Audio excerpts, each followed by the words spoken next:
വിദ്യാഭ്യാസ മേഖലയിൽ ദീർഘകാലമായി നിലനിന്നിരുന്ന അധ്യാപക നിയമന പ്രതിസന്ധികൾക്ക് അറുതി വരുത്താൻ ലക്ഷ്യമിട്ടുള്ള അതിനിർണായകമായ നീക്കവുമായി സംസ്ഥാന സർക്കാർ മുന്നോട്ടു പോവുകയാണ്. എയ്ഡഡ് സ്കൂൾ അധ്യാപക നിയമത്തിലെ ഭിന്നശേഷി സംവരണവുമായി ബന്ധപ്പെട്ട് NSSന് അനുകൂലമായി പുറപ്പെടുവിച്ച ഉത്തരവ് സംസ്ഥാനത്തെ എല്ലാ എയ്ഡഡ് മാനേജ്മെന്റുകൾക്കും ബാധകമാക്കാൻ സർക്കാർ ഒരുങ്ങുന്നതായാണ് പുതിയ റിപ്പോർട്ടുകൾ സൂചിപ്പിക്കുന്നത്. ഭിന്നശേഷി സംവരണ വിഷയത്തിൽ സർക്കാർ സ്വീകരിച്ചിരുന്ന വിട്ടുവീഴ്ചയില്ലാത്ത നിലപാടുകൾക്കെതിരെ വിവിധ സാമുദായിക സംഘടനകളും ക്രിസ്ത്യൻ മാനേജ്മെന്റുകളും ഉൾപ്പെടെയുള്ളവർ ശക്തമായ പ്രതിഷേധവുമായി രംഗത്തെത്തിയ പശ്ചാത്തലത്തിലാണ് ഭരണകൂടത്തിന്റെ ഈ പുതിയ അനുനയ നീക്കം ഉണ്ടായിരിക്കുന്നത്. ഇത് സംബന്ധിച്ച അനുകൂലമായ നിയമോപദേശം സർക്കാരിന് ഇതിനോടകം തന്നെ ലഭിച്ചു കഴിഞ്ഞു എന്നത് നടപടികൾ വേഗത്തിലാക്കാൻ സഹായിക്കും.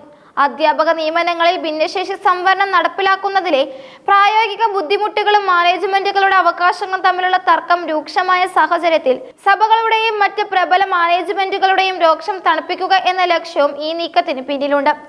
വർഷങ്ങളായി എയ്ഡഡ് സ്കൂളുകളിൽ നടന്ന അധ്യാപക നിയമനങ്ങൾക്ക് അംഗീകാരം ലഭിക്കാതെ ആയിരക്കണക്കിന് അധ്യാപകർ പ്രതിസന്ധിയിലായ സാഹചര്യത്തിലാണ് സർക്കാർ ഇത്തരമൊരു നിലപാട് മാറ്റത്തിന് തയ്യാറെടുക്കുന്നത്.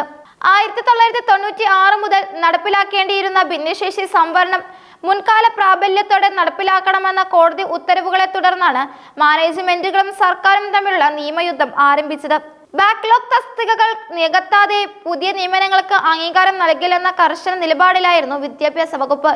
എന്നാൽ ഇത് എയ്ഡഡ് മേഖലയുടെ പ്രവർത്തനത്തെ താളം തെറ്റിക്കുന്നുവെന്നും വർഷങ്ങളായി ജോലി ചെയ്യുന്ന അധ്യാപകർക്ക് ശമ്പളം പോലും ലഭിക്കാത്ത അവസ്ഥയാണിതെന്നും ചൂണ്ടിക്കാട്ടി മാനേജ്മെന്റുകൾ സർക്കാരിനെതിരെ തിരിഞ്ഞിരുന്നു. NSS ഉൾപ്പെടെയുള്ള സംഘടനകൾ ഇതിനെതിരെ നിയമപരമായ പോരാട്ടം നടത്തുകയും അനുകൂലമായ ചില ഇടക്കാല ഉത്തരവുകൾ നേടിയെടുക്കുകയും ചെയ്തിരുന്നു. ഈ ആനുകൂല്യം എല്ലാ എയ്ഡഡ് സ്ഥാപനങ്ങൾക്കും ലഭ്യമാകുന്നതിലൂടെ സംസ്ഥാനത്തെ വിദ്യാലയങ്ങളിലെ നിലവിലെ അനിശ്ചിതാവസ്ഥ പരിഹരിക്കാൻ സാധിക്കുമെന്നാണ് സർക്കാരിന്റെ കണക്കുകൂട്ടൽ. ഈ നിർണായക ഉത്തരവ് പുറത്തിറങ്ങുന്നതോടെ തടഞ്ഞുവെച്ചിരിക്കുന്ന നൂറുകണക്കിന് അധ്യാപക നിയമനങ്ങൾക്ക് അംഗീകാരം ലഭിക്കുവാനുള്ള വഴി തെളിയുകയും ചെയ്യും. എന്നിരുന്നാലും ഈ ഇളവുകൾ പൂർണ്ണമായും നിരുപാധികമായിരിക്കില്ല എന്നതാണ് ശ്രദ്ധേയമായ വശം. ഈ വിഷയത്തിൽ സുപ്രീം കോടതിയിൽ നിലനിൽക്കുന്ന അന്തിമ വിധിക്ക് വിധേയമായിട്ടായിരിക്കും സർക്കാർ ഉത്തരവിറക്കുക. അതായത് സുപ്രീം കോടതിയിൽ നിന്ന് ഭാവിയിൽ ഉണ്ടാകാനിടയുള്ള വിധി എന്താണോ അത് നടപ്പിലാക്കാൻ മാനേജ്മെന്റുകൾ ബാധ്യസ്ഥരായിരിക്കും എന്ന ഉപാധി ഉത്തരവിൽ വ്യക്തമായി രേഖപ്പെടുത്തും. താൽക്കാലികമായി നിയമനങ്ങൾക്ക് അംഗീകാരം നൽകുകയും ശമ്പള വിതരണം സുഗമമാക്കുകയും ചെയ്യുക വഴി മാനേജ്മെന്റുകളുടെയും അധ്യാപകരുടെയും വലിയൊരു പരാതി പരിഹരിക്കാൻ സർക്കാരിന് സാധിക്കും. വിദ്യാഭ്യാസ മേഖലയിൽ നിലനിൽക്കുന്ന സ്തംഭനാവസ്ഥ മാറ്റിയെടുക്കാൻ ഇത്തരമൊരു ഭരണപരമായ നീക്കം അത്യാവശ്യമാണെന്നാണ് നിയമവിദഗ്ധരും സർക്കാരിനെ ഉപദേശിച്ചിട്ടുള്ളത്. ക്രിസ്ത്യൻ മാനേജ്മെന്റുകൾ ഉൾപ്പെടെയുള്ള പ്രബല വിഭാഗങ്ങൾ സർക്കാരിന്റെ മുൻകാല നിലപാടുകളിൽ കടുത്ത അതൃപ്തി രേഖപ്പെടുത്തിയിരുന്നു.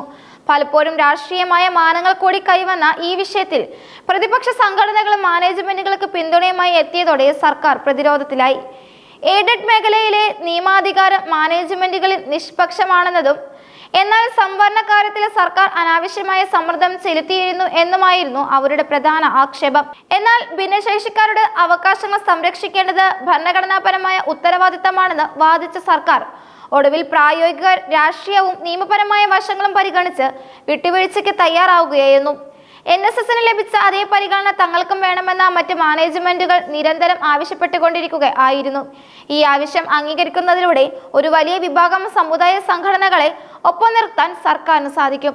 ഈ പുതിയ ഉത്തരവ് നടപ്പിലാക്കുന്നതോടെ വിദ്യാഭ്യാസ ഓഫീസുകളിൽ കെട്ടിക്കിടക്കുന്ന നിയമന ശുപാർശകളിൽ വേഗത്തിൽ തീരുമാനമുണ്ടാകും. ഭിന്നശേഷി സംവരണം പാലിച്ചില്ല എന്ന കാരണത്താൽ മാത്രം അംഗീകാരം നൽകാതിരുന്ന ഫയലുകൾ പുനഃപരിശോധിക്കപ്പെടും. ഇത് ആയിരക്കണക്കിന് അധ്യാപക കുടുംബങ്ങൾക്ക് വലിയ ആശ്വാസമാണ് നൽകുന്നത്. ശമ്പളമില്ലാതെ വർഷങ്ങളോളം ജോലി ചെയ്ത അധ്യാപകർക്കും അവരുടെ നിയമനം നിയമവിധേയമാക്കാൻ കാത്തിരിക്കുന്ന മാനേജ്മെന്റുകൾക്കും ഈ പ്രഖ്യാപനം വലിയൊരു വിജയമായി മാറും. വിദ്യാഭ്യാസ വകുപ്പിലെ ഉന്നത ഉദ്യോഗസ്ഥരുമായി മുഖ്യമന്ത്രിയും വിദ്യാഭ്യാസ മന്ത്രിയും നടത്തിയ ചർച്ചകൾക്കൊടുവിലാണ് ഇത്തരമൊരു നയപരമായ തീരുമാനത്തിലേക്ക് സർക്കാർ എത്തിയത്.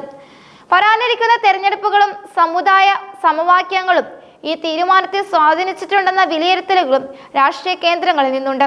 അതേസമയം ഭിന്നശേഷി വിഭാഗത്തിൽപ്പെട്ട ഉദ്യോഗാർത്ഥികളുടെ അവകാശങ്ങൾ ഹനിക്കപ്പെടില്ലെന്ന് ഉറപ്പുവരുത്തേണ്ട ബാധ്യതയും സർക്കാരിനുണ്ട്. കോടതി വിധി പ്രകാരമുള്ള സംവരണം എങ്ങനെ ഫലപ്രദമായി നടപ്പിലാക്കാം എന്നതിനെ കുറിച്ച് സർക്കാർ വരും ദിവസങ്ങളിൽ കൂടുതൽ വ്യക്തത വരുത്തും. മാനേജ്മെന്റുകൾക്ക് നൽകുന്ന ഈ ഇളവ് ഒരു സ്ഥിരം സംവിധാനമാണെന്നും മറിച്ച് സുപ്രീം കോടതിയുടെ അന്തിമ തീർപ്പിന് വിധേയമായ ഒരു താൽക്കാലിക ക്രമീകരണം മാത്രമാണെന്നും അധികൃതർ വ്യക്തമാക്കുന്നുണ്ട്. വിദ്യാഭ്യാസ നിയമങ്ങളിലും ചടങ്ങുകളിലും കാലാനുസൃതമായ മാറ്റങ്ങൾ വരുത്തിക്കൊണ്ട് എയ്ഡഡ് മേഖലയെ കൂടുതൽ സുതാര്യമാക്കാനുള്ള ശ്രമങ്ങളുടെ ഭാഗം കൂടിയാണിത്. ഈ വിഷയത്തിൽ സർക്കാർ സ്വീകരിക്കുന്ന ഓരോ നീക്കവും അതീവ ജാഗ്രതയോടെയാണ് പൊതുസമൂഹം വീക്ഷിക്കുന്നത്. അന്തിമമായ ഉത്തരവ് പുറത്തിറങ്ങുന്നതോടെ കേരളത്തിലെ എയ്ഡഡ് വിദ്യാഭ്യാസ മേഖലയിലെ വലിയൊരു തർക്കത്തിന് താൽക്കാലിക വിരാമമാകും. സർക്കാർ സ്വീകരിക്കുന്ന ഈ അനുനയ നീക്കം മാനേജ്മെന്റുകൾ എങ്ങനെ സ്വീകരിക്കും എന്നതിനെ ആശ്രയിച്ചിരിക്കും ഇതിന്റെ വിജയം. ഭിന്നശേഷി സംവരണത്തിൽ വിട്ടുവീഴ്ചയില്ലാത്ത നിലപാടെടുത്തിരിക്കുന്ന സംഘടനകൾ സർക്കാരിന്റെ ഈ ചൂടുമാറ്റത്തെ എങ്ങനെ കാണുന്നു എന്നതും പ്രസക്തമാണ്. ഏതായാലും നിലവിലെ സാഹചര്യത്തിൽ അധ്യാപക നിയമനങ്ങളിലെ തടസ്സങ്ങൾ നീങ്ങുന്നത് സ്കൂളുകളുടെ പ്രവർത്തനത്തെ മെച്ചപ്പെടുത്തുമെന്നതിൽ തർക്കമില്ല.